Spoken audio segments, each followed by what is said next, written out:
Hello everyone, welcome back to the TJOmega channel for day 1559 of our daily content grind.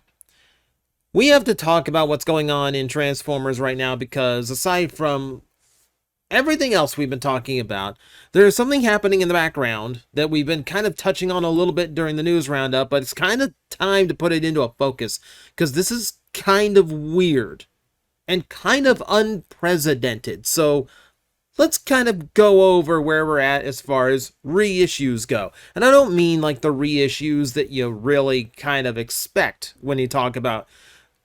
Normally, when you talk Transformer reissues, you think G1, maybe Beast Wars these days. I know once upon a time we were hoping for animated reissues. That seemed to go out the window. However, no, it's all modern. It's all newer toys, stuff that still has waist joints and knee joints and ankle tilts and that fun stuff. Newer toys. So let's kind of overlook this a little bit because there's a lot. Okay, first, for starters, let's start where it started earlier this year. And it started with a small trickle here of stuff that kind of made sense and, so, like, for instance, we got a rerun of Studio Series Blaster. And that makes sense. A reissue of that kind of made sense. Steeljaw was coming out. At that time, we're starting to get rumblings of a brand new Soundwave, which people are now finding in stores now. So it made sense, Blaster now. Yeah, I'm okay with that. And then we got announced that Target was getting an exclusive reissue of DevCon. And again, this made sense. DevCon is, this weird little character from G1 that never had an original Generations 1 toy, but had a whole episode focused on him for some reason. And when he finally got a toy, it was in, Legacy Evolution at a time when stores were kind of glutted with product, meaning, it's actually pretty hard to get a hold of the guy. All of this, I'm okay with, right? This is all fine. And a few months later, we got reissues of these guys. So, and then the one here, so we have the 87 Bumblebee. The one based on Dark of the Moon. Okay. Studio Series stuff. I will give Studio Series credit on a lot of things. The fact that, like, a lot of their molds don't get a second use. So I'm okay with them doing occasional reissues, especially if it's Bumblebee. A Camaro Bumblebee is always going to be an in-demand thing. Run Amok was a weird one.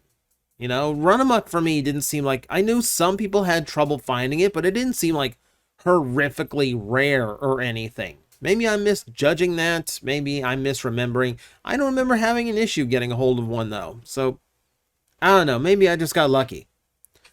But it continues. What I'm about to show you is a span of reissues that we have become aware of in just like the last month. So in the span of just a few weeks, these are all the reissues that have been hitting in local stores. So for starters, there was this report of a reissue of Optimus Prime, the Studio Series 32. And that would make sense to reissue. Again, very popular design, becoming relatively iconic as like the movie Optimus Prime. This one is a little bit dubious. It might have just been old stock somebody found. Didn't see a widespread run of this, but with two completely clean, crisp, new versions on the shelf, nice, clean boxes and all that, I'm going to assume that, yes, it is a reissue run that Walmart got. Seems to make sense with the whole new collector's area they got. I will give that to them. This one threw me off. So out of nowhere, we have... what was this called? As I look at the box. Alpha Strike Counterforce, which is G2 Sideswipe, a Target Master partner out of nowhere. And then, what was his name? I can never remember his name. Slam Dance.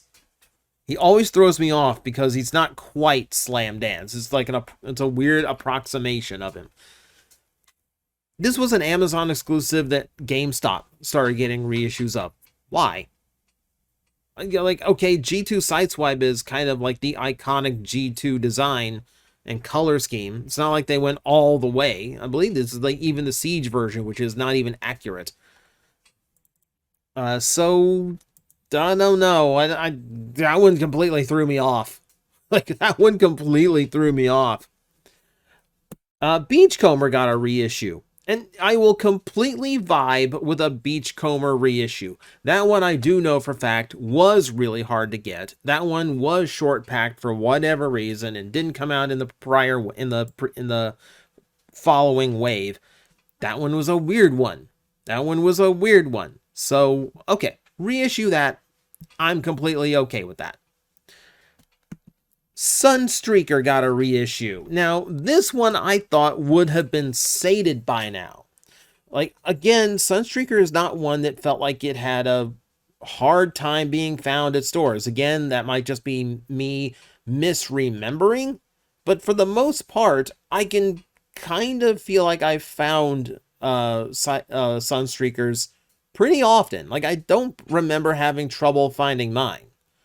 You know, again, it might just been a weird me thing, but this one just seemed like it wasn't all that rare. And funny enough, I'm pretty sure this is one that they figured they could either reissue or sold previously because kids thought it was a weird Bumblebee.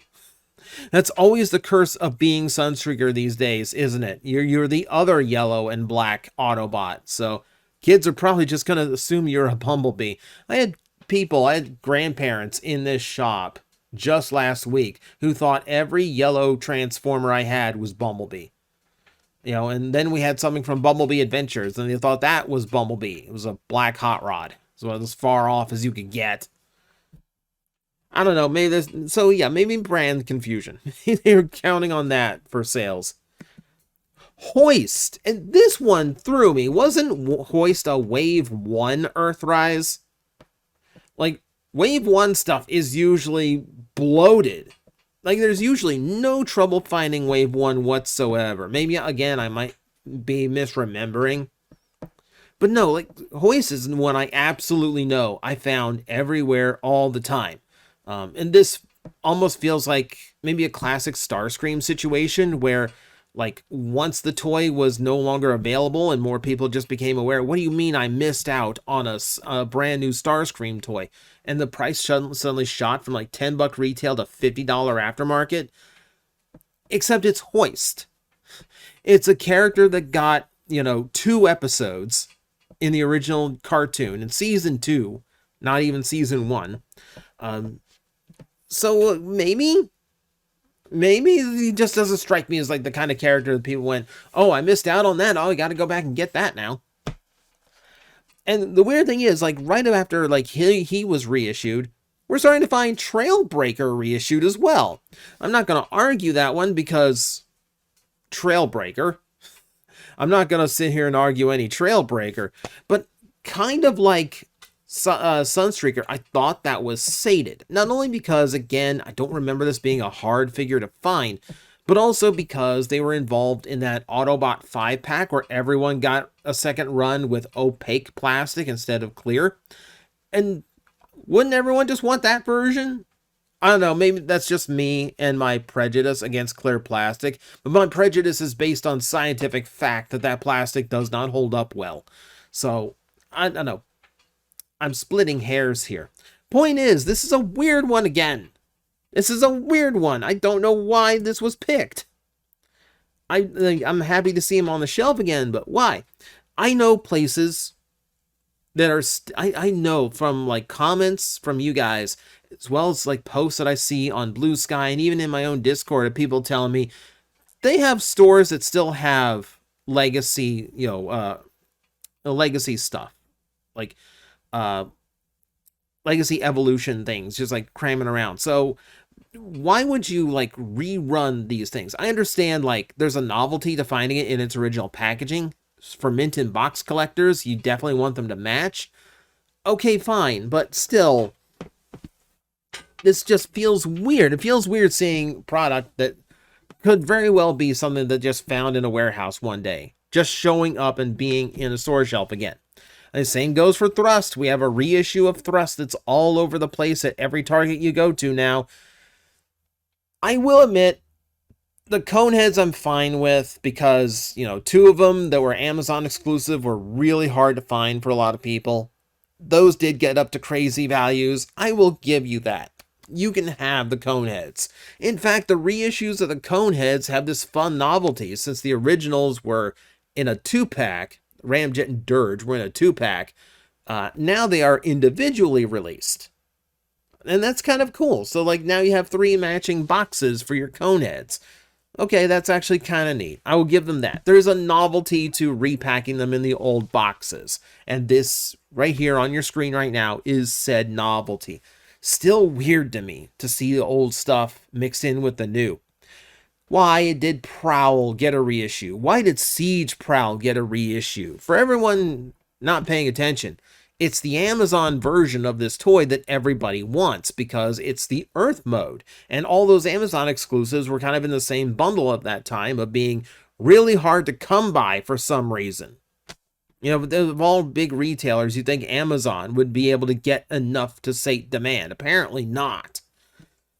But yeah, that just means like, okay, so you either get the super expensive version of Prowl that actually has all of his clean deco. He wasn't in the 5-pack, so you don't have like a version of him that's clean that way. And if and the only other one out there is the battle damage one where he's in the middle of dying. So the Siege version starts going up in price because it's not as crazy expensive as the Earthrise one. But the Earthrise one is the one people want. So why didn't you reissue that? Why am I looking at the Siege version of the figure that's not going to fit in with the rest of my collection? And honestly, like, the Siege version always bugged me.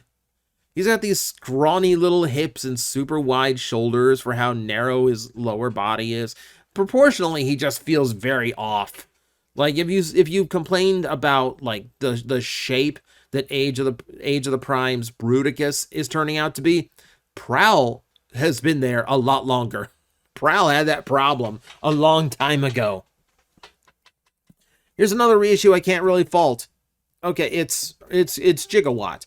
And there's always going to be demand for it. It's the iconic 80s vehicle that everyone wanted a Transformer out of over the years. They finally got it. This one's always going to sell. Doesn't matter. It's always going to be a popular figure. So this one, I'm not going to begrudge anybody. But why Nacelle? Why on earth would you want a reissue of Nacelle? I'm hard-pressed to find anyone who cares about Nacelle to begin with. It's fine if you do. I'm not knocking it. I'm just saying you're a rare breed. You know? So it's confusing to me because the priorities seem so strange. I can think of a dozen toys that I would want to see a second run of more than I would want Nacelle of all things. And it's not even done. Keep in mind, half of these reissues dropped with no hype or announcement from Hasbro whatsoever. People just went to a Target or Walmart one day and found a solid peg full of these things. Meaning, yeah, these are just kind of shadow dropped on us. But we do know a Predaking is on the way, so we're not done. We still have that waiting in the wings as well. So the reissues are just going to keep coming. And we don't know when they're going to stop. I assume a lot of this is coming out because, last chance to get them out before tariffs get worse or, holiday stuff, whatever. Now, we will admit Hasbro and Transformers as a whole is not new to this idea of reissuing relatively current toys. We were doing it in the UK with the original Classics line, which was literally just new boxes for old Transformer toys to give them one more run. This just barely predates G2 when we got the idea to do that, plus change up the color schemes a little bit. But even look at more modern stuff. We go 20 years back now, and we can look at what they were doing with like the Universe line. 20 years is a little bit generous. Let's say like 18 years back. You could find like Cybertron Scout toys in brand new Universe packaging, but otherwise they were the exact same figure. The problem with that was these were sold at a discount. They were $5 instead of the $6.99 retail that they were prior, because these were mass produced for low-cost stores, you know, your Family Dollars and whatnot. So why are the new ones the same price? Like, why are the new ones even more expensive? Because some are getting hit with the tariffs, so they're not even their original price anymore. What's weird about this to me is that when we got pitched Age of the Primes by Hasbro, one of the things we noticed was when we were flat out told that we were only going to have 3 waves of toys for the entire year. So we kind of questioned, like, we're getting less figures? And they go, no, no, no, no. We're just cutting out all the fat. You know, all those, like, reruns of past toys, the package refreshes that we had done in the past. We're not doing that anymore. So you're going to get less waves, but you're going to get the same amount of brand new toys.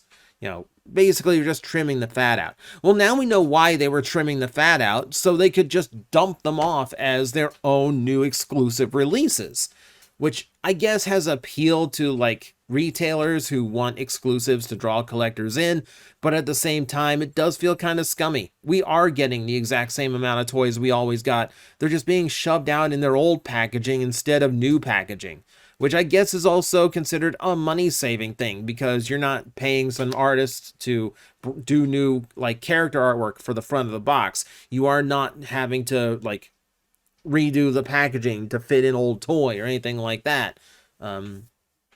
It is what it is. Like there's a little bit of, like, a jaded part of me that sees, like, the very corporate way of the reasons why we're doing it like this. I did a little bit of research. I was curious about just how in demand these reissues are. Is it absolutely necessary to have another run of Run Amok? Well, back in September, maybe. You know, so, but, you know, this listing, okay, $75 shipped is probably a little bit crazy for this, but $45 shipped, a little bit more tolerable. I don't know. That doesn't seem terribly far out of the range, right? Like, I don't think it's wrong to just let a toy be rare. I understand Hasbro wants to make money off of something that clearly still has a hot demand to it, but I kind of don't mind a figure just staying rare so fans and collectors can have something to kind of, like, hold up and go, hey, look at what I got. As long as you're not being, like, flaunty about it, just, there's nothing wrong with having a piece in your collection you're proud of. I took a look at a couple of others too. So here was Siege Prowl's numbers. I don't think that's bad at all. Okay, like 40 shipped back in September for a figure that's that old, still sealed in box. I think that's fine. You know, I think that's exactly where it should be, frankly. Like, collecting wise, would I like it all to be lower? Yeah, capitalism sucks. But at the same time, that doesn't seem like a terribly high bar. That doesn't seem like a number that tells me this toy needs a completely new run at retail. If we take a look at Nacelle, for instance, I see no reason why Nacelle needed to be rerun at all. He basically still goes for what he originally went for.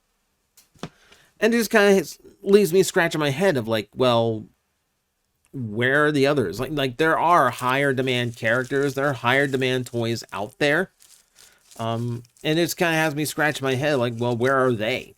Like, why didn't we not get, let's say, Earthspark Soundwave, for instance?